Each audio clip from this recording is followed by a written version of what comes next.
Okay, so good. So good evening, everybody. Once again, a warm welcome to all of you. My name is Yogesh Agiwal from Crossover Leadership Journeys. I have a couple of my colleagues also with me. Karthik, Pooja, Mickey, and Padma Kumar also is one of our senior facilitators. So welcome, everybody. As I was saying earlier, that we do this program every month on a topic that would help our audience to go back and learn. So it's usually a 90 minutes. So about I speak for about 60 minutes and then open up for questions, or even in between we can open up for questions.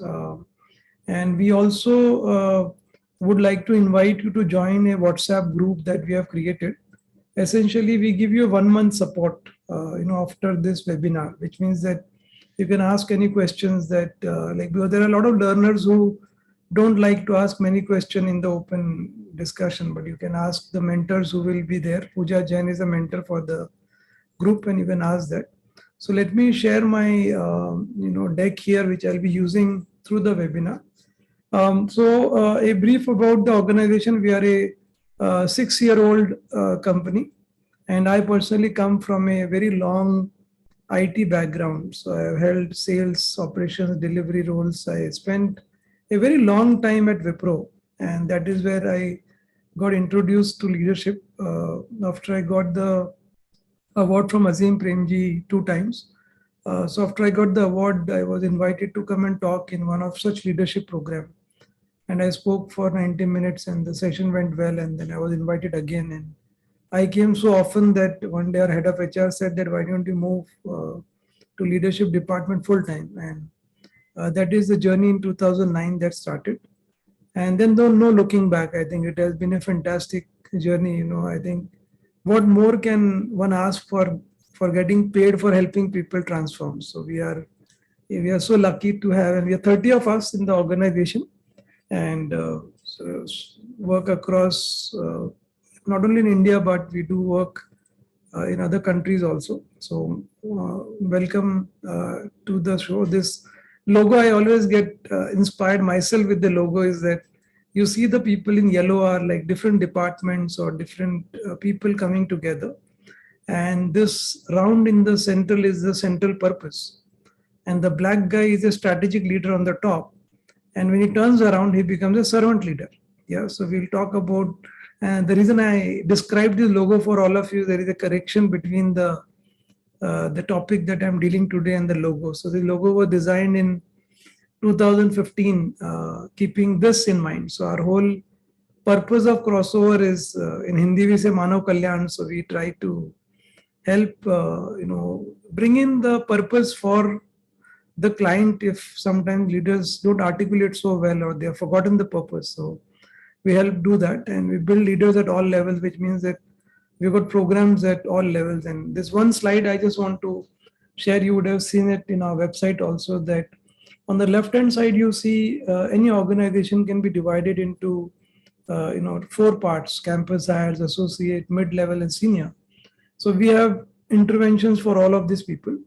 And then we look at 4 facets of leadership. So one is self-leadership, team leadership, operational, and organization. So self is the leader's ability to manage his emotions, the way he inspires his team. Team leadership is how does he, delegate, how does he communicate with his team. Operational is his understanding of numbers, margins, and organizational is his ability to manage change, collaborate. Yeah. So in this whole 4 facet, the leader gets a very well-rounded growth in the whole program. And the way we do it is that every month there is a workshop, and then there is a mentoring team that works with the participant to apply the learning. So we send them an article, we send them a video, we ask them to submit the application of learning, and then they come back for the next module. Now we get the leaders to come and talk. We work with the L&D head to review the program.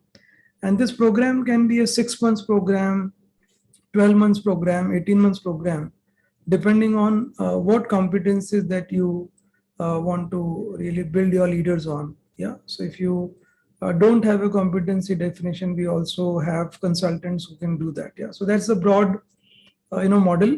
This is running from 2016 onwards, 6th year of our business. and we've got 150 clients that we have applied this. So when we started this webinar thing, we also thought that we'll pick up some of the topics from the 48 different leadership topics that we have, and also provide you the experience of this 1 month support. So for us, it was nothing new to do. I do this particular topic for my clients, and Ravi Chatterjee, Srilekha Madhav, these are some more Ravi, but Padma is also here. So we do for our clients, and I thought so this is usually a 2 half-day program or a 1 full-day program if it is live, or if it is in virtual, then 2 half-day. But I've tried to, bring this whole thing in 90 minutes for you, yeah, and including the discussion that we will have, yeah. So if you look at this topic, this is the model that I'm going to walk you through. So when you look at strategy, a lot of these companies or people look at strategy as strategy, which means they don't bring in all the three elements together for getting results. So sometimes strategy is created by a certain set of leaders, and they miss out on really communicating that to every level. And what I mean by that is that, so for example, and I always like to quote this interesting experience I had, that there's an organization, if your strategy is to be on time delivery, for example, yeah, what does it mean to a admin head? What does it mean to an admin head in that organization about on time delivery? Now, if the admin head or even the supervisor, even the security guard in the company can understand this strategy, and if the leader can communicate this strategy at different levels, only then really the on-time delivery can happen. And what I mean by that is that it is not about only just the project delivery team who is going to ensure the on-time delivery, even the entire support system. So many times, the leaders, when they put the strategy together, they don't think about communication at every level. Yeah, so they possibly, communicate to the only people who are very actively involved in the strategy, or who are closely working with the senior team on that. And the other issue is that if I have to really create a strategy communication for a security guard to be understanding, I have to really come down to his or her level and contextualize the topic of the strategy purpose to that level. Yeah, and that sometimes that gets missed out. Leaders think that maybe they will pick it up on their own, or I think somebody else will communicate, but that doesn't happen. And the third piece of the whole game is execution. So many a times when the rubber meets the road is when you really start knowing that is your strategy really working. And if there are not enough channels that are open to get the input back, and if you don't change the strategy in the time, then I think the best of best strategy will not work. So if you look at these three areas together, you will start seeing that how these three are so interlinked. And what I'm going to do in next about hour or hour and a half is to give you some very powerful pointers, and this deck will also come to all of you, so you can spend some time, you can mull over it, and then work through the month to see how you are making sense out of the strategy. Yeah. So I'll feel free to stop me anytime in between. It's not that I'm okay with interruption anytime that you want to ask me any question, if something that is going on in your mind. Yeah. So we'll look at the first, say part of the strategy. So before I begin in that part, these are some research by, HBR is a great source of research for all of us. And if you look at HBR, they clearly talk about this three things, and this is like 2017, and it's still valid for us, where how organizations, they have truly succeeded, spend enough time on strategy, communication, and execution together. And that is what we are trying to build into together. So when you start looking at strategy, and the very first question I think we should ask ourselves, very often, is that what is the strategic vision, for the next 3 years for myself. Yeah.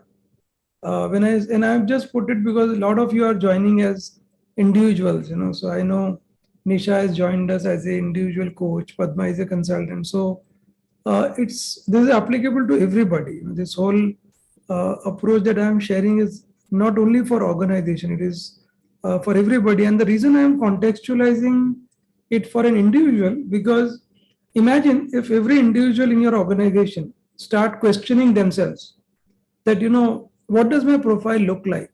You know, what is the value that my profile is creating for the organization? Yeah.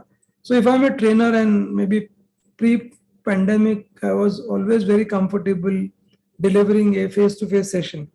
Have I migrated myself to an online version, for example? Have I learned some new skills of facilitating online? Yeah. What drives my economic engine? So there are many departments who become extinct. Yeah, because they don't think that the cost that my particular department is incurring, who is going to feed that department? Yeah. And how am I going to increase the value in the next 3 years? So these are some important questions. And the reason we have to think about this ahead of time, because this will give you a lot of ideas that, if I have to be relevant in the environment, what should I do? And these are things that doesn't come to us very naturally, because in general, in general, humans are quite lethargic, meaning they don't really shift unless there is a big thing that makes them shift. But such programs are essentially to help you to really think through. And these are some very interesting questions to look at. So maybe you can take a printout of this when you get the deck and put it on your working desk and keep observing it, because this itself will tell you that what are the things you need to do, and then you start working on that part. So I'll walk you through each of these areas one by one. So there are three elements that I'm going to talk about in the first part of the model, which is strategizing. The first element of that is staying open. Yeah. And what does staying open mean? So I'll just let you guys take a look at all the points that are there on the screen, and uh, just reflect, some of you, that what is this making sense for you? What do you kind of comprehend from the points that are listed on this particular slide? Yeah. And this is like the starting point of your thinking about strategy. So take few minutes to think about what does it tell you.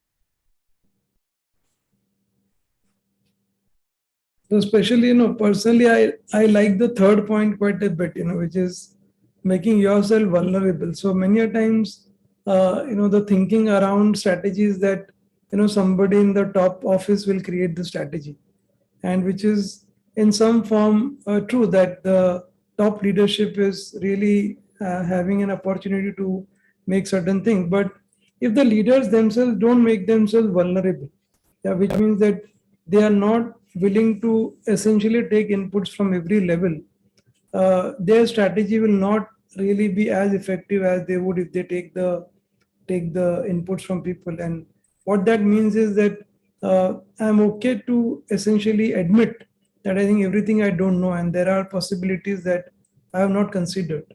Yeah. Making mistakes, and many a times I will link this back later, because I know an organization where the leader was very upset whenever there was a customer complaint. Yeah. So the people started then saying that if the leader is going to be so upset with new things when we try, let's not try anything new, because if we make a mistake, then we'll get beaten up. So if you essentially don't demonstrate these qualities, which is the starting point of strategy, you will start seeing that the leader is all alone to do that. There are not enough people who are coming back and sharing that. And then what happens is that if you don't try something new, you're not able to create value, because something that you created today will lose its premium tomorrow. And for you to do a new premium, you try something new, and to try something new, you will make mistake. Yeah. And as a leader, if you don't allow that, then people, and then the same leader says that my team is not innovative. So who actually stopped them from innovation is the leader, because he was not tolerant for mistake. So any thoughts on? Yeah, Yogesh, this is Aviral here, if I may. Yeah. I think, I think you're absolutely right with you. I think point 1 and point 3 Yes. Resonate deeply. Yes. I think, in hindsight, even as an entrepreneur myself and having worked in the corporate world, Yes.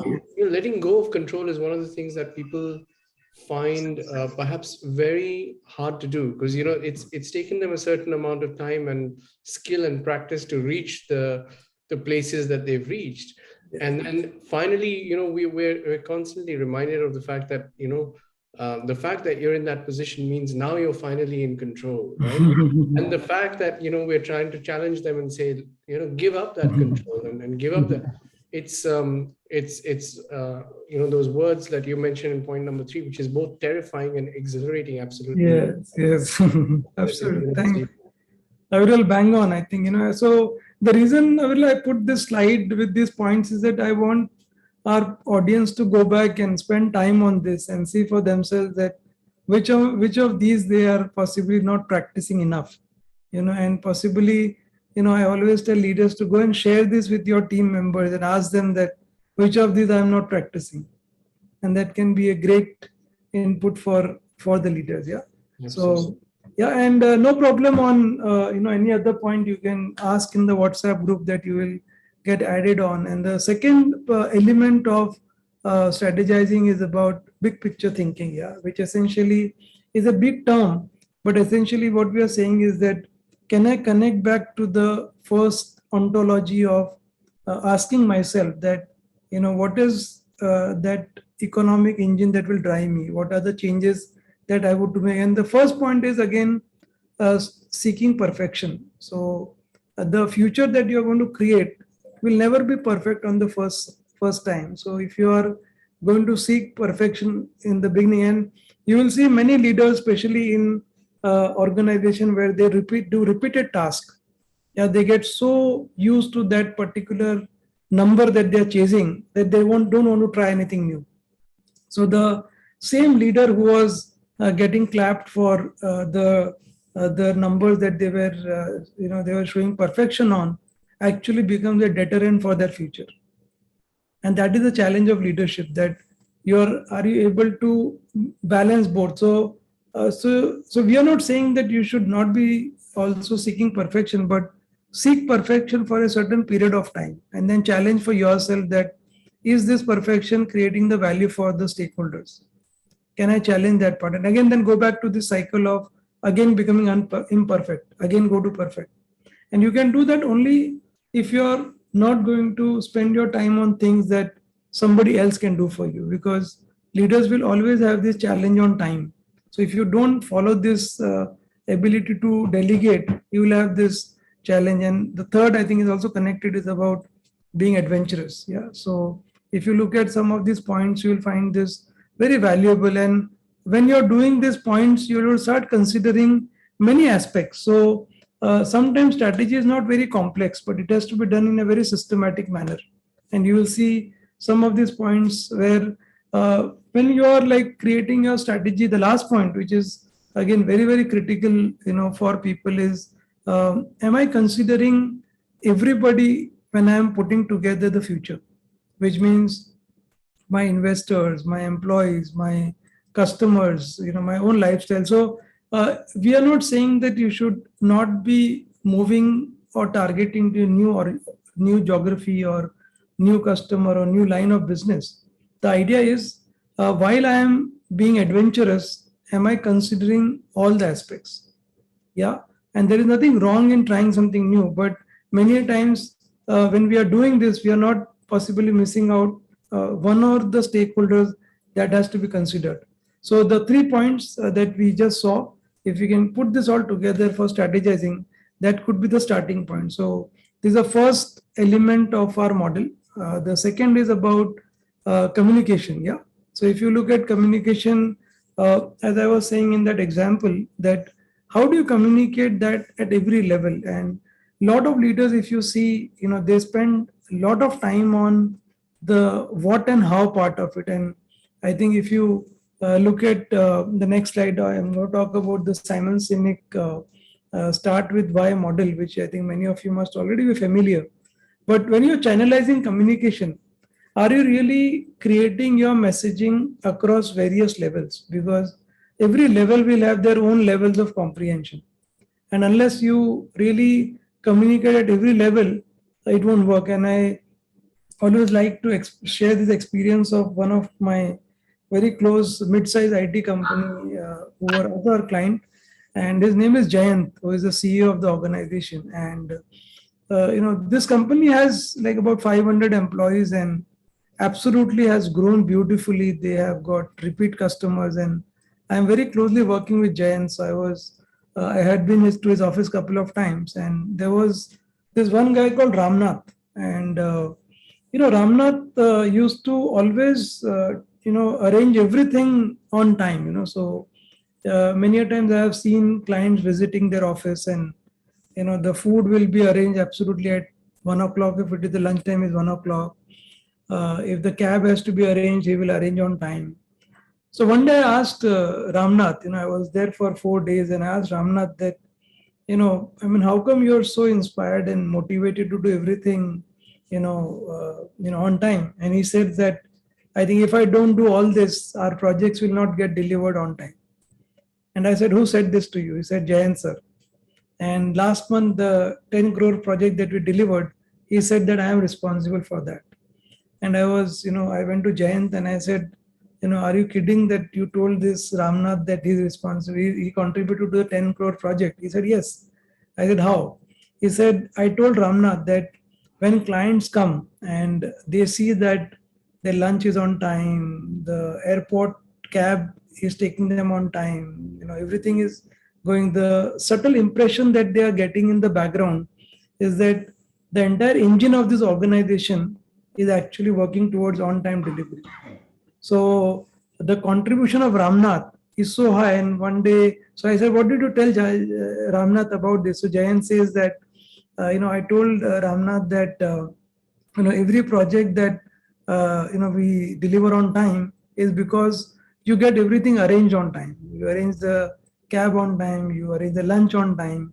And so I said, Jayant, what more happened with this communication? So he said that when he goes home, see how inspired he is when he talks to his family members. He tells his family members that, like how does he contribute to the 10 crore project. So Jayant is not spending too much time with Ramnath on how to arrange whatever he's arranging, what has to be done.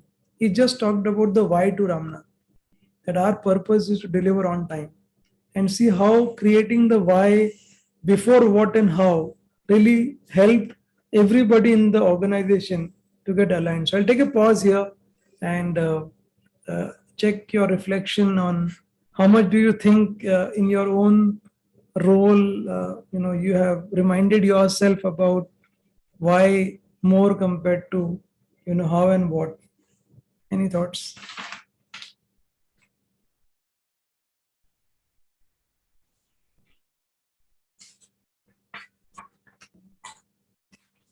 So, hi Yogesh, Jasleen here. Hi, Jasleen. Hi.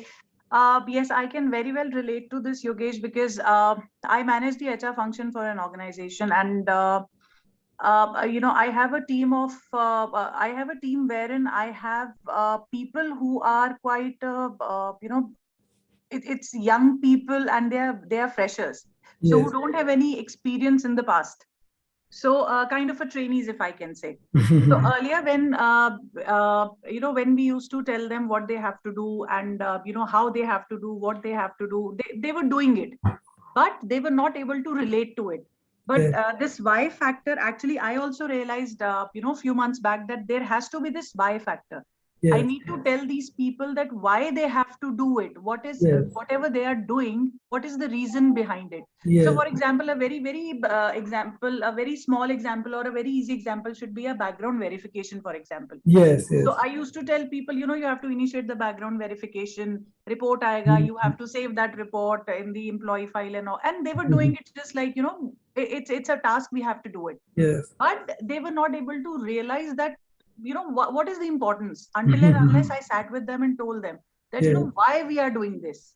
Yes. And I have seen the difference after explaining it to them that, they were very less errors that were started to be reported. Very nice. And the people were able to understand, my team was able to understand the importance of this background verification process, that why it is so important to be done. It is just not a process, it actually makes you to have the right people in your organization. Very nice. Very nice. So that this why factor actually helps a lot when you know the insights of what you are doing and why you are doing. What is the need of that? That actually helps you to understand and to have the expertise in your your process, whatever you are doing. Very nice. Super, Jaslin. I think you just shared a very, very interesting point. And also many times, Jaslin, while the leader, not that they don't know that, but it is very important to remind ourselves that we have to constantly do that. And if you do this why part, then how and what automatically will happen. In fact, sometimes they will come up with much better how and what than what we possibly leaders can come up with, because then the load is on them rather than on us. Absolutely. Very nice. Super.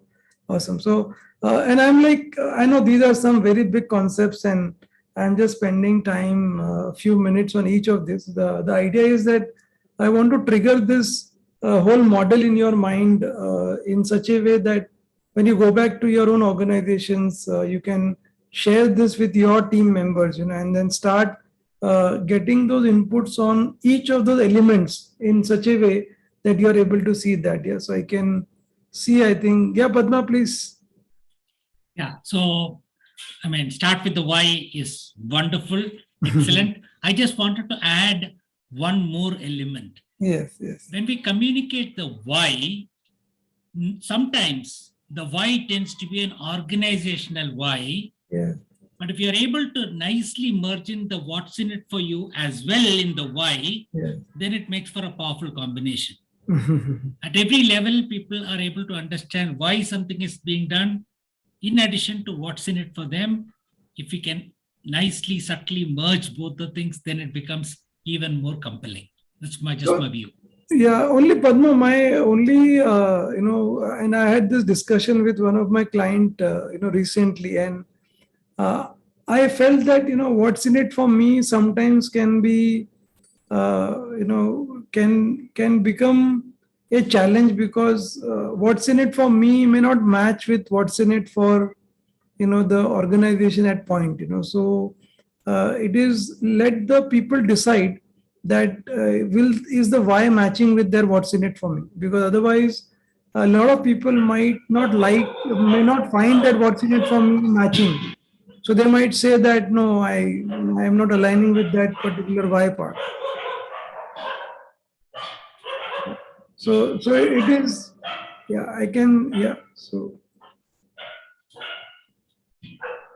so that part, if we can hold on, because we will never be able to meet what's in it for me for many people. Yeah, so it is better to leave it to them to decide whether I can see a lot of this. Somebody has a pet, I guess. Yeah, so no problem.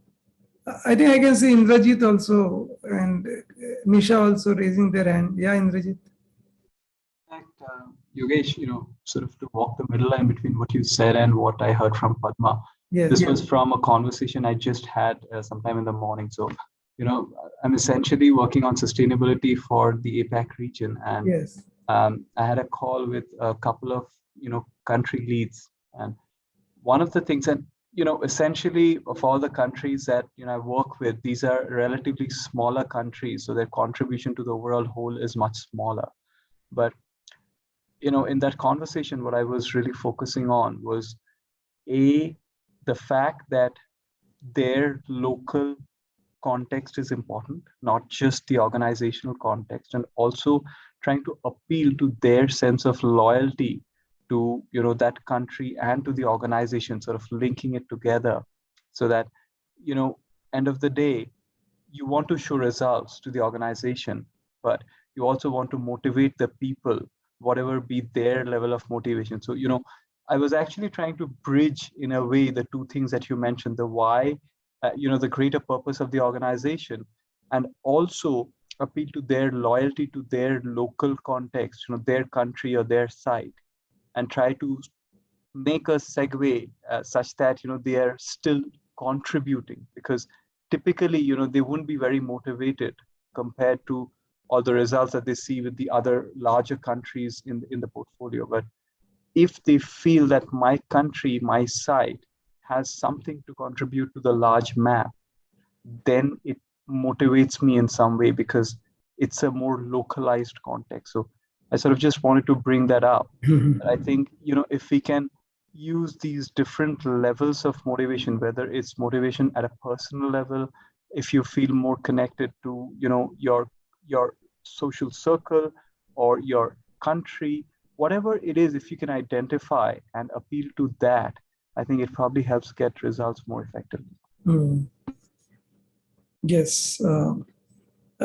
Yeah, but when that is one approach that one can take. But when I keep reading about this, what I have read about this is that if we can create a much more bigger why that encompasses all these people, then the result is more sustainable than addressing individuals, countries, because then it starts shaking your strategy quite often, meaning every country or every group will then start sharing that this is not for me, so then you have to start then contextualizing your strategy for that country, and it becomes too complicated in the time frame that you want to do. So if you can take it to a little higher level of why part, which encompasses, and let people join that why part at that level, you will see a more rapid momentum and more sustainable movement than addressing those, because the energy that goes into satisfying those stakeholders is too high compared to creating a much more bigger why. Because things will change, right? People will keep changing their needs, and what's in it for me for those individuals will always start making dent in your strategy again and again. So you get a momentum, and suddenly you get some people saying that no yaar, ye humse align nahi ho raha. So then again you have to go back. So I'm just bringing this element of how can I think through ahead of time and take the inputs ahead of time, and not make the strategy and then align, contextualize later. Yeah, I mean, that's the thinking. Yeah. So, Nisha, I think you also had a point. Yeah. Yeah, so I was just trying to endorse the point since you asked about reflecting. So what I see here is that, most of the times when our clients come up and share with us that, we are looking for this kind of a training program because I'm into coaching. Yes. So for example, we need a program on say culture building, or say a communication program or a teamwork. So rather than just closing on to their what I try to do is try and understand why do they really need it. So when I get into these whys, it helps them introspect a little more deeper as to what exactly are the challenges that we are trying to figure out, and why do we really need this kind of an intervention. So I think it gives me also an idea about what are their specific challenges, and also be able to strategize a result which is more effective and the long term, as well as it also helps the client per se, because they would be able to really go to the root cause of the problem and then derive to a result which is a win-win situation for all of us. So I think that really makes sense to me based on this model. Very nice. Super. Yeah. And the thanks, Nisha. And the way I have tried to put this together is really applicable to a very large setup like Indrajit versus even individuals who are running the organizations. This absolutely, and I ran the same webinar for the ISB students, for this year's MBA, and hence we tried to make it. And our thinking is that can each individual start for their roles thinking about that, and then communicate this. So once you have done this connection with the why, the next is about inspiring actions, creating connections with creating conversation with the people, which means essentially is the leader open to dialogue. And I have put a very detailed slide on debate versus discussion versus dialogue, and you can see how many a times leaders may spend enough time on debating or discussing.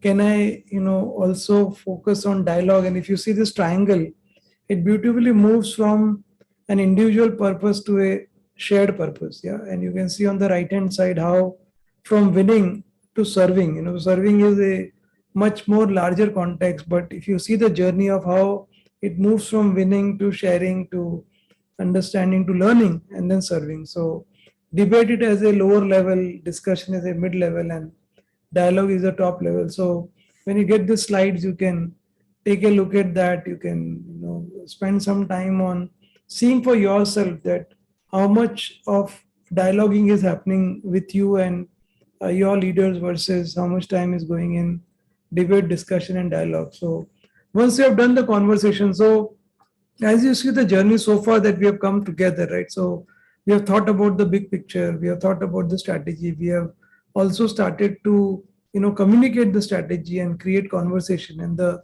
last part is ultimately letting people take action.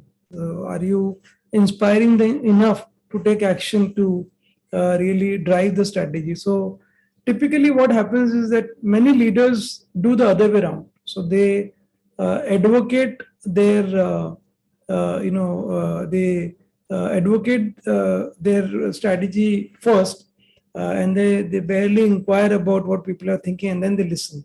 I think we should do the other way around, which means that we should first try to listen what people are saying, inquire what they would want to say, curiosity, and then last is the advocate part. Yeah, so you can see this, and you can see the right side part where I think the whole cycle of not really becoming judgmental about any input that is coming from any level, because you never know what input can be very powerful for that. And while you're doing this, the last part that I'm going to also slowly move to is about execution. And what is happening is that if there are certain people in the organization who have felt left out or who are not getting connected with the overall purpose, they will start really not in some form stopping the execution, but they will not be contributing to the execution. And when they do that, you will start seeing a lot of delay in the way your overall strategy that you have thought about will execute. So as a leader, can I first listen to people, inquire with genuine curiosity, and then advocate the idea?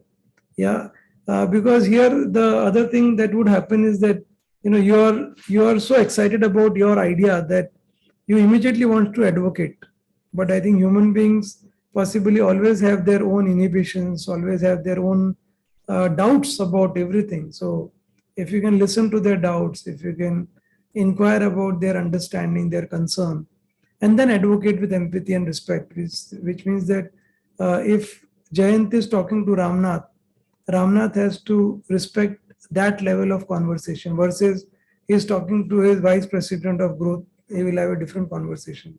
So the second element was about communication, and let's move to the last part, which is execution. Yeah, so we did the strategy part, we did the communication part, and then the last part, which is execution. So if you look at execution, the first is about what is expected from people as you are implementing the strategy. So many a time, I think the ground for expectancy is not fully thought through, and many leaders leave the execution to people. And and one of the biggest thing, I think when we talk about get leaders to lend voice and put your best resources, I always love to give this example of Kellogg's cereal. So they when first started in India, and obviously a big brand, and they thought that they will capture the market in no time. And when they saw the Indian context, I think most of us love to have hot breakfast. And this is a very famous case study that you would have heard in some program, that when they launched the cereal, I think because we love to have warm and hot breakfast, people started pouring hot milk in the cereal, and it will become a lump in no minute. And people didn't find that cereal to be as crispy as it would be when in some other countries people put uh, regular temperature milk or cold milk. And immediately they started giving this feedback back to the factory and contextualize that cereal to that. So the point is that you may have a great strategy based on the statistics, based on the potential of the customer that you're targeting. But then when you go on the ground, some of these things might not come to your attention. And now if you start thinking about this, going back to some of the things that we spoke earlier, yeah, which means that is the communication channel. So if you look at the execution part, which is first is changing gear, secondly mapping the terrain, yeah, which means that you're keeping all the communication channels open. You're aligning your key resources to the job.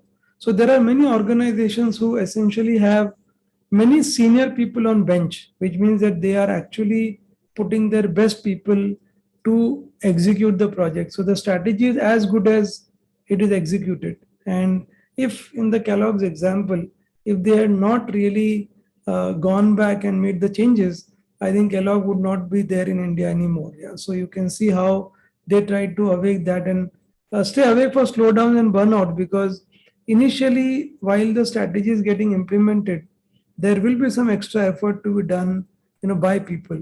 And if leaders can keep that in cognizance when they are doing that, that would really help them to do that part. And the last part, which is in the whole journey, when you are implementing anything, are you really creating an environment where people are learning from their mistakes?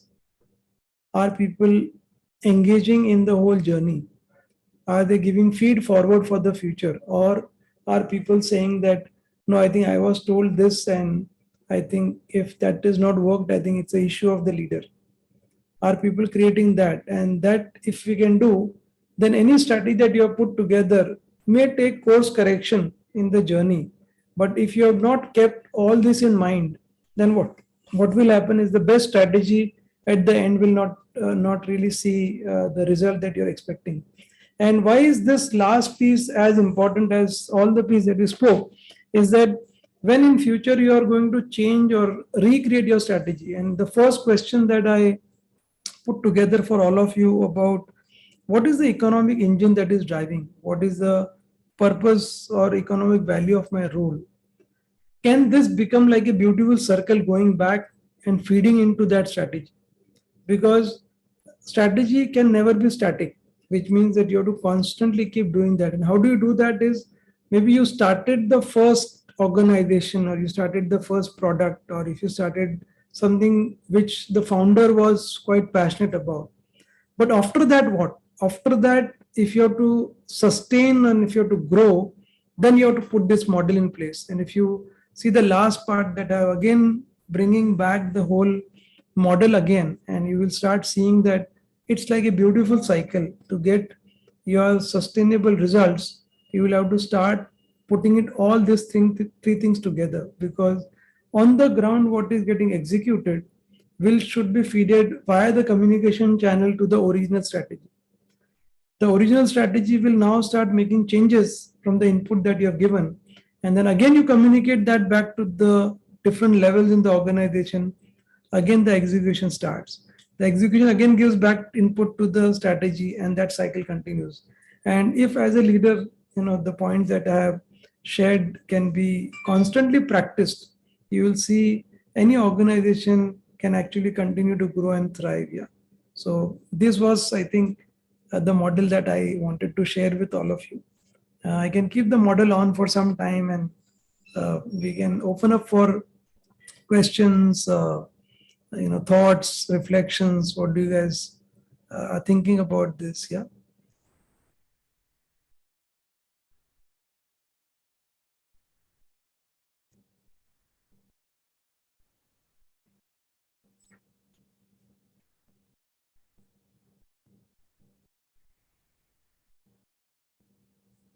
And this silence is completely okay, because I am hoping that you all are reflecting. Silence by design. Yes, I can see some hands going up, so I can see. Yeah. I think Nisha, you want to share something, or your hand was up before? I guess. Yeah, please. And I can see Satya also sharing from Kalpataru, I guess. Yeah, Satya. Yes. So Yeah. Yes, Satya, please. Yeah, okay. I think, hi, Yogesh, I think thank you so much. In this piece, what you have explained from strategy to communication to execution to results, how do you think that communication and communication is a very effective piece of thing in this entire puzzle? That if the communication doesn't happen properly from the leadership to the team or a team or to its team members, does the effect, even if you make a strong strategic focus, the execution and the results are not going to happen to the way you want it to be? What's your views on that? Oh yeah, I mean there is absolute no doubt of what you said. So every leader, I think, has to think through about. I think not that leaders don't have the importance of this. What I have seen in my experience is that somehow, somewhere, I think the communication does not go at different levels of comprehension. So, a lot of people in the organization somehow got missed out, and they don't comprehend what is required by the top management. So, if the communication can be tailored for every level, and and designed in such a way that even the last security guard in the organization knows the why part of the strategy, then it will work. So that's so usually the communication happens at certain level, and then it is assumed that everybody else will communicate the next level, and that is where I think the usual breakdown happens. True. That was my point, because it's what happened when a CEO or a MD of the organization wanted to communicate. Then they give a big bright picture with a lot of facts and figures, which might not relate actually to the person in the ground who is Yes. going to deliver that, and the why part just generally misses out there. The why part, other than becoming encompassing all the people, that misses out, get limited to only the level 1 or level 2 player, level 2 Yes. leaders. So that's what the question. I mean, the leader can take it everything to the different levels of the organization, Yes. and the communication accordingly, and then giving them a perspective of outside into inside out perspective, Yes. so that they can give that execution, that strategy makes more successful, and the execution become and not challenging. It will be really entertaining for them to execute and give the desired results. Yes, completely. Yeah, absolutely, Satya. You're absolutely right.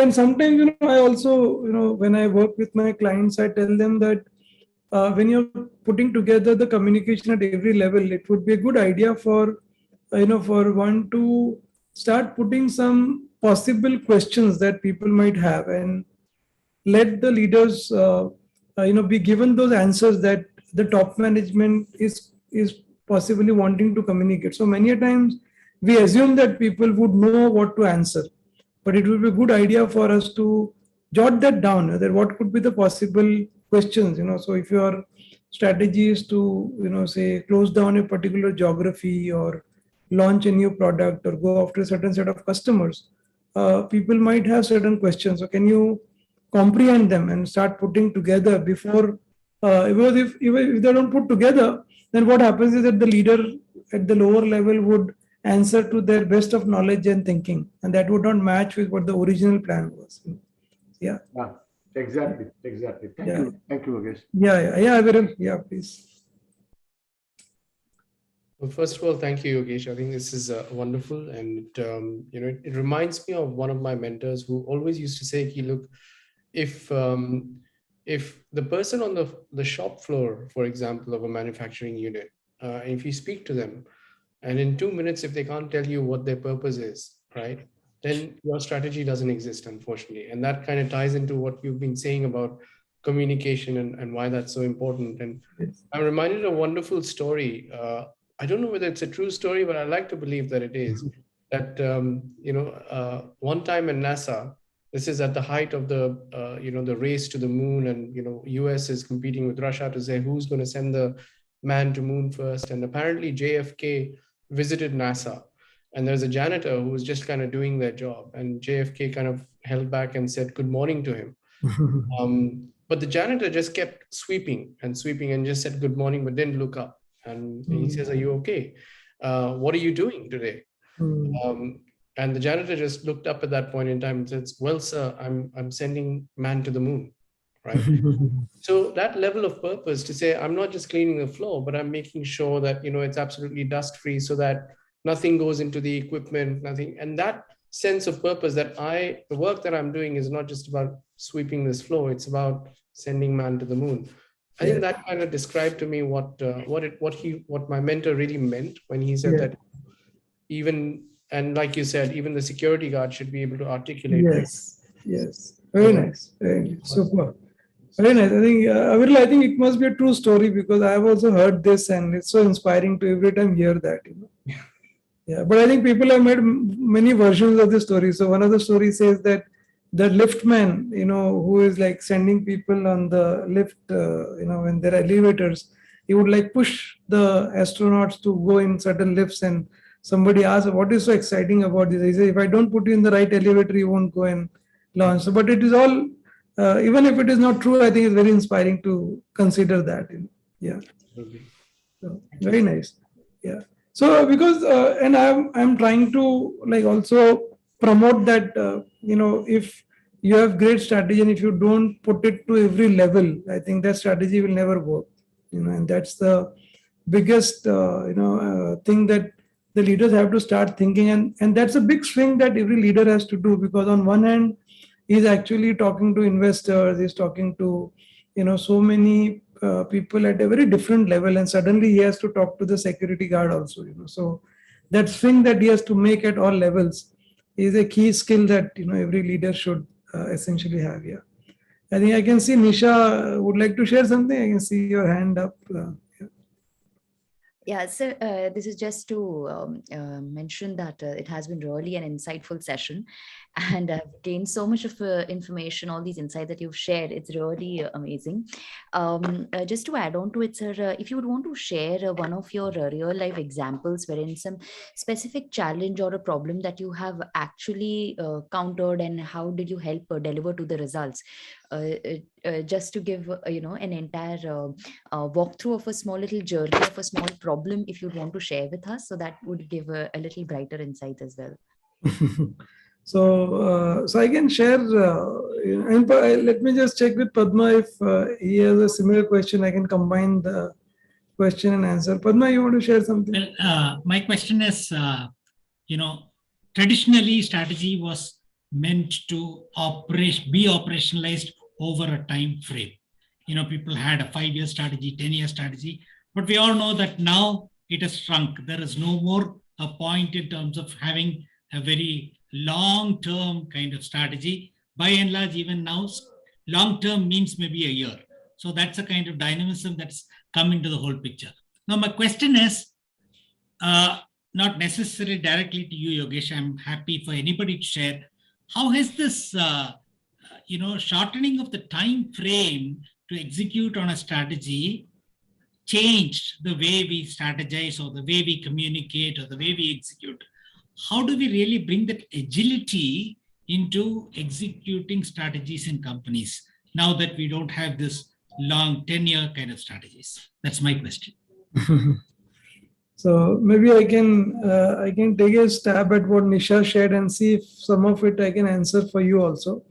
So Nisha, I will just use crossover as an example where, so in 2020, when the pandemic hit, I think, most training companies would have, there are some companies I know who got wound up, who got even wound up, they're no longer existing.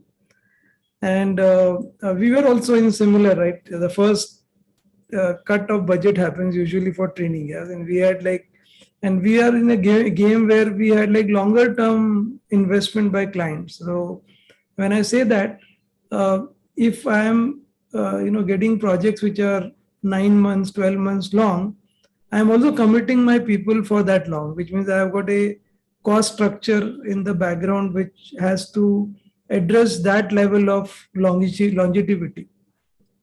And I've got people like, we had zero attrition in crossover. We had like all the people like a family. And what do I tell these people? That almost all the contracts are coming to a halt. Yeah.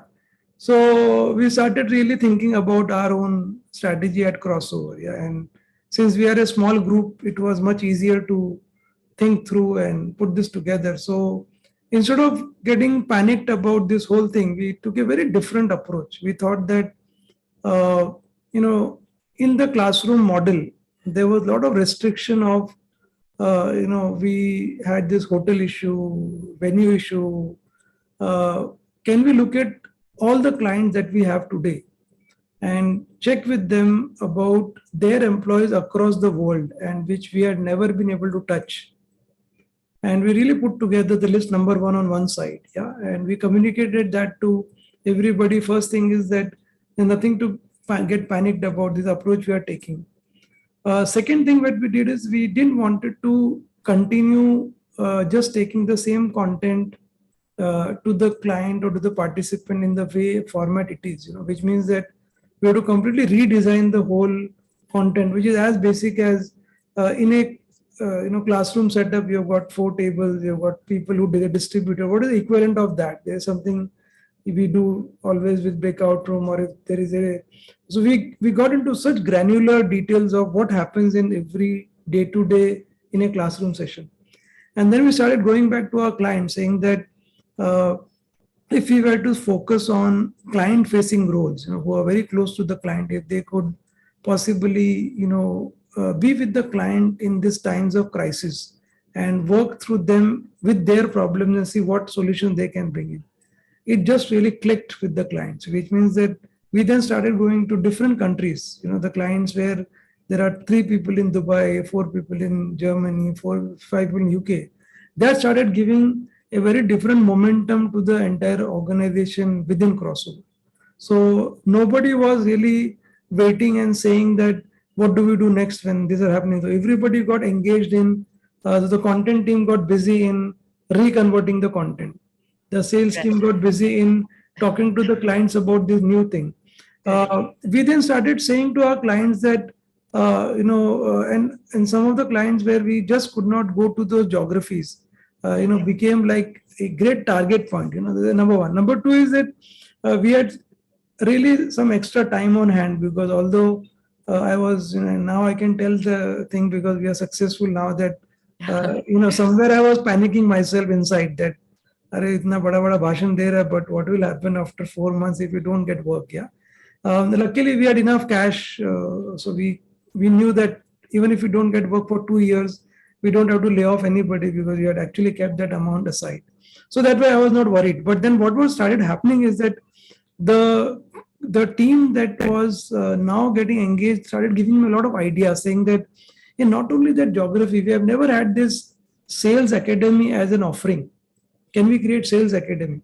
Is that fantastic? So the people who were busy with training now started getting into content.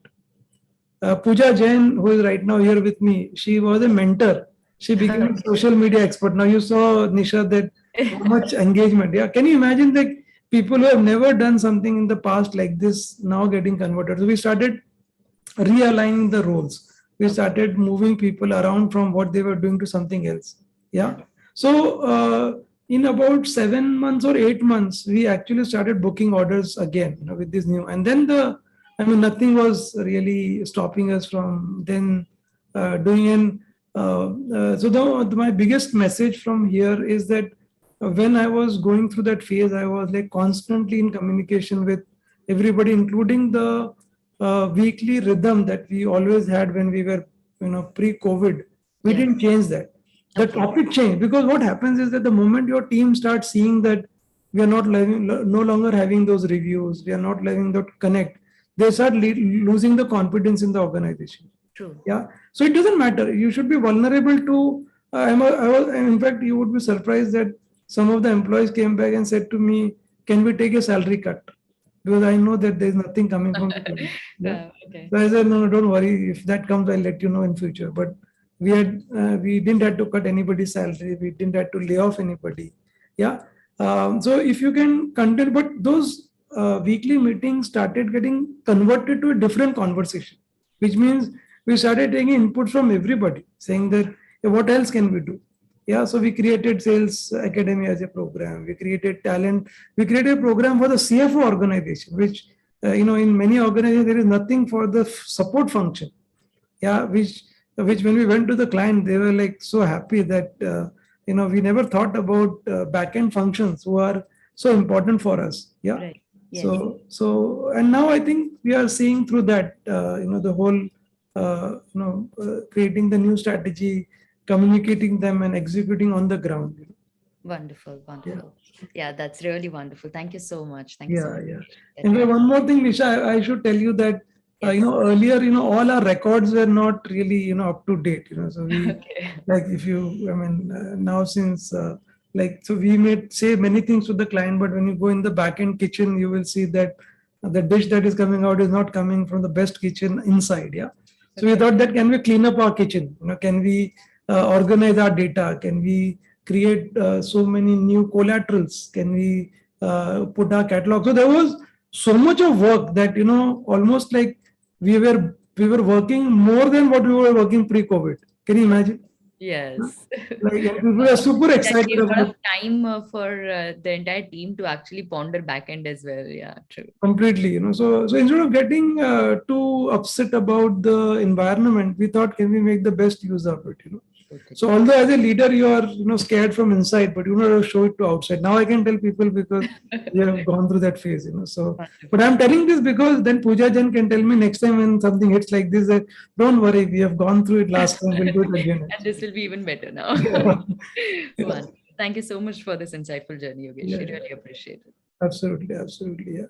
And I know that we are a very small organization, so it's sometimes much more easier, but I always feel that, and I spent 15 years in Wipro, and at times I give a lot of credit to the way we operate here is also Wipro, because I remember in Wipro how beautifully our communication would happen. Like, so for example, if we are changing something in an organization, or we are acquiring a new company, or we are selling a particular unit, I remember that on a certain day of the week, we would be sent a communication at a certain level with all the FAQs inside, and then we would be asked to communicate that by Thursday 4 o'clock, and then I would tell my next level to communicate that by 6 o'clock, and by Monday when the real news comes in the market, everybody's set.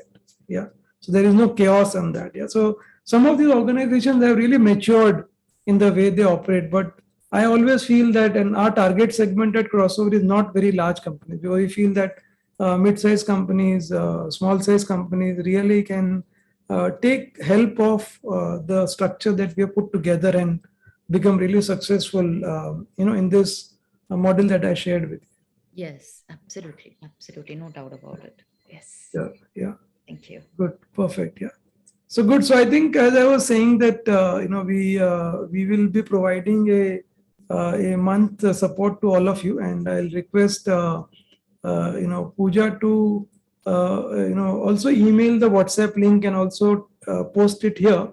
So this group will actually have people from our past participant webinars, and you will get added to that. So 2-3 advantages that you become my captive audience. So every week we are in touch with you, and you can ask us about the questions you may have as you apply this. This slide that I showed you will either Sulbha or Pooja or Karthik will share with you. Take some time to go over those slides. Those are like really prepared with a lot of thinking around that. I'm sure you'll find value in using those slides. Do share this with your team members. In practice, some of this I shared with all of you. You will also get this recording coming to you. So if you like this whole conversation, do share with your team members. And at Crossover, we are absolutely a very, very open organization, very flat organization. Everybody contributes to whatever we are today, and at the last, you should really have fun with whatever you're doing. Yeah, so don't get too scared about the strategy. It's keep changing, And Padma, to the last part, my thinking around that is that, see, while we are not thinking about 5 years from today or 3 years from today, but my thinking is that the philosophy doesn't change with whatever structure I have shared with you, except that now the intensity to communicate has become much longer, much shorter. The cycle time of waiting for execution is shortened quite a bit. So your whole cycle has shrunk, but the model continues to remain same.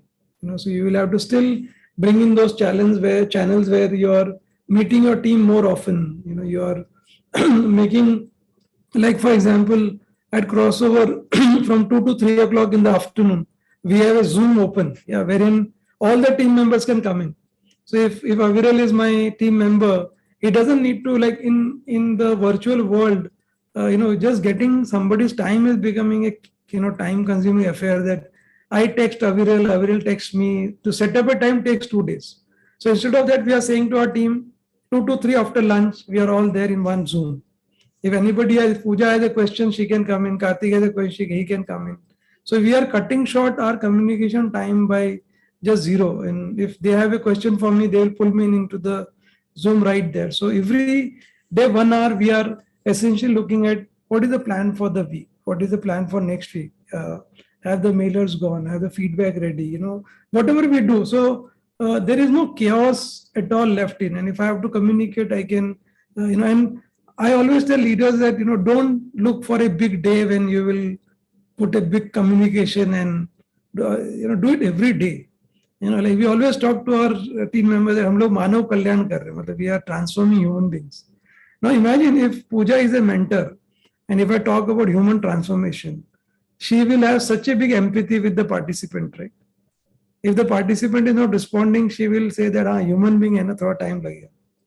Yeah. Versus we say that, hey, we are a training company. So training company means there should be a norm. If the participant is not responding, it is his challenge. I can't know. If you have the purpose of human transformation, then you're really looking at a very larger purpose. Yeah.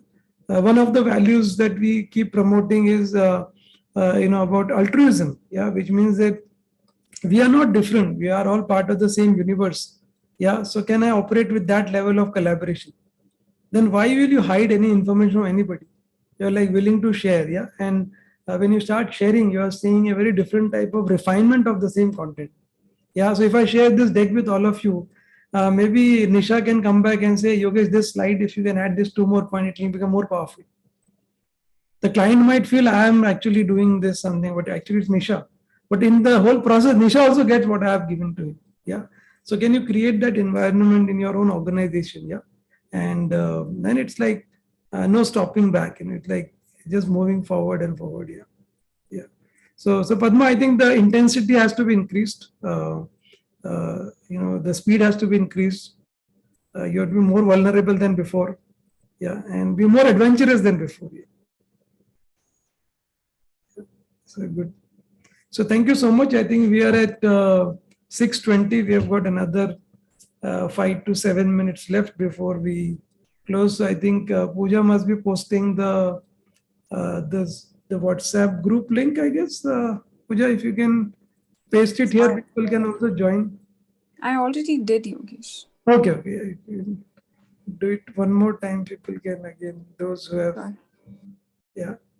So any other question anybody has, any thoughts? Do also send us the topics that you would like in the WhatsApp group, and it would be a pleasure to run those. Next month, we are planning to run 2 topics. We are not decided yet. One is leader as a coach is one topic. Other is building a consulting acumen, because what we are seeing is that a lot of mid-sized companies, they are trying to build consultants within the organization who can go and essentially work with the client to create a roadmap of what the future will look like for them, and sometimes they don't have a very systematic approach. So we have created a very powerful 1-year academy for that. So maybe what I want to bring in to all of you is that how does what are the components of building the consulting acumen? So either this or that we will plan. But this monthly thing is working out very nice for all of us. I think it's fun to do the sessions, and I'm glad that we have repeat participants coming every month. So I think this will continue to be there, and every month you will see one or the other topic that we will deal with. Yeah. So good. So thank you so much, and thanks for joining. So I think the link is already there, and I think you will also get all the other details, and we will catch up again next month. Yeah. So thanks everybody for joining. Yeah. Bye. Thank you. Thank you very much. Thank you so much. Yeah. Thank you so much, Yogesh. Really Yeah. appreciate it. Yeah. Sure.